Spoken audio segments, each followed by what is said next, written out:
अब घबराएगा हर अपराध और अपराधी। अब होगी हर अपराध पर हमारी नजर। घातक रिपोर्टर। नमस्कार, घातक रिपोर्टर में एक बार फिर स्वागत है। अब खबर रायसेन जिले के देवरी नगर से। बिजली विभाग की लापरवाही से 3 मूक जानवरों की हुई मौत। विद्युत विभाग की मनमानी चरम सीमा पर जारी है। अधिकारियों की लापरवाही के चलते रायसेन जिले की ग्राम पंचायत नायखेड़ा में 3 गायें मौत के मुंह में चली गयी। घटना रविवार सुबह 8 से 9 बजे के बीच की है। जब ग्रामीण राम जानकी मंदिर में भगवान के दर्शन के लिए गए तो देखा कि मंदिर के सामने रखे ट्रांसफार्मर के नीचे 3 गायें मृत अवस्था में पड़ी है। ऐसा पहली बार नहीं हुआ। पिछले वर्ष भी विद्युत विभाग की लापरवाही सामने आई थी, जब एक दूसरे ट्रांसफार्मर के तार जमीन पर गिरे थे, जहाँ पर 2 गायें और एक चार करंट की चपेट में आने से उनकी मौत हो गई थी। जबकि यह ट्रांसफार्मर तो ग्राम के बीचों बीच रखा है, जहाँ सामने राम जानकी मंदिर है, जहाँ भक्तगण रोजाना सुबह शाम भगवान के दर्शन के लिए आते हैं। वहीं बगल में शासकीय प्राथमिक शाला है, जहाँ बच्चे पढ़ने जाते हैं। उसी ट्रांसफार्मर के पास से शासकीय माध्यमिक शाला का रास्ता भी जाता है। ट्रांसफार्मर इतनी नीचाई पर रखा गया है कि अगर कोई लंबा व्यक्ति पास से गुजरे तो उसके सिर छू जाए। वहीं ग्राम से बाहर बने पचमढ़ी टोले के लोगों का भी आना जाना इसी ट्रांसफार्मर के पास से होता है, जो भविष्य में किसी बड़ी घटना को न्योता दे रहा है। वहीं वार्ड क्रमांक 4 में भी लाइट के अर्थ के तार टूटे पड़े हैं। ये आज की घटना भी नहीं है, इसके पहले पिछले साल भी एक ये पीछे जो मोहल्ला है उसमें एक ट्रांसफार्मर रखा था, वहाँ पर भी 3 गायों की मृत्यु हुई थी। और आज यहाँ पर सुबह जैसे ही देखा कि यहाँ पर 3 गायों की मृत्यु हो चुकी है।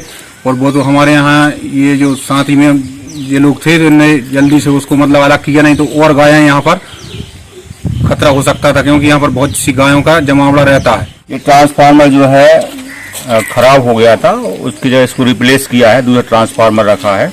इसको रखे हुए अभी करीब 3-4 दिन ही हुए हैं। और आज सुबह तड़के अक्सर करीब 8 साढ़े 8 बजे 3 गाय इसके करंट की जद में आ गई और उनकी मृत्यु हो गई। ये बहुत ही दुखद घटना है और इसमें विद्युत मंडल को इसकी जांच करना चाहिए, इसमें क्या टेक्निकल फॉल्ट था जिसकी वजह से गायों की मौत हुई। स्थानीय ग्रामीण प्रमोद दुबे ने बताया कि गुरु पूर्णिमा के दिवस पर यह घटना हुई है, जो बहुत ही दुखद है। इससे पहले भी दूसरे मोहल्ले के ट्रांसफार्मर के यहाँ पर पिछले वर्ष 3 गायों की करंट लगने से मौत हुई थी। वहीं ग्रामीण राघवेंद्र रघु ने बताया कि ट्रांसफार्मर खराब हो गया था, जिसको लगभग 2-3 दिन पहले ही बदला गया है, जिसको ग्राम के ही व्यक्तियों ने ट्रांसफार्मर को रखा है। विद्युत विभाग का कर्मचारी कोई नहीं पहुँचा। गायों की मौत भी विद्युत विभाग की लापरवाही के कारण ही हुई है। इसकी जाँच होना चाहिए। विद्युत विभाग की पूरी लापरवाही, मैंने पहले भी कहा था, इस ट्रांसफार्मर का पुराना जब खराब हुआ था तो मैंने बोला था इसका अर्थ खराब हो चुका है। मतलब बिल लोगों ने डीपी को खराब बताकर नया ट्रांसफार्मर दे दिया था। वे तो अकेले पैसा ले याद भैया, हम बताएं तुम्हें,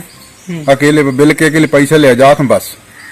जिनने आज तक कोई डीपीओ ने देखी हुई है और लोकल के कर्मचारी देखा सब। वहीं ग्रामीण चतुर्बिहारी रघुवंशी ने कहा कि मैंने पहले ही उन लोगों से कहा था कि ट्रांसफार्मर का अर्थ खराब है, लेकिन उन लोगों ने ट्रांसफार्मर खराब बताकर ट्रांसफार्मर बदल कर दे दिया। उसी अर्थ के कारण गायों की मौत हुई है। इसमें विद्युत विभाग की पूरी तरह लापरवाही है। वहीं चतुर्बिहारी रघुवंशी ने कहा है कि इस प्रकार की समस्या होती है तो विद्युत विभाग का कोई कर्मचारी देखने तक नहीं आता। बिजली विभाग के कर्मचारी मात्र बिल लेकर रुपए लेने आते हैं। घातक रिपोर्टर के लिए देवरी से दुर्गेश तिवारी की रिपोर्ट। अगर आप चाहते हैं कि घातक रिपोर्टर आपकी आवाज बने और आपकी आवाज बनकर शासन प्रशासन तक आपकी समस्याओं को निरंतर उठाता रहे, तो आप हमें समर्थन कीजिए। हमारे चैनल और समाचार पत्र की खबरें पसंद आती हैं तो आप हमें लाइक और सब्सक्राइब कर समर्थन दीजिए।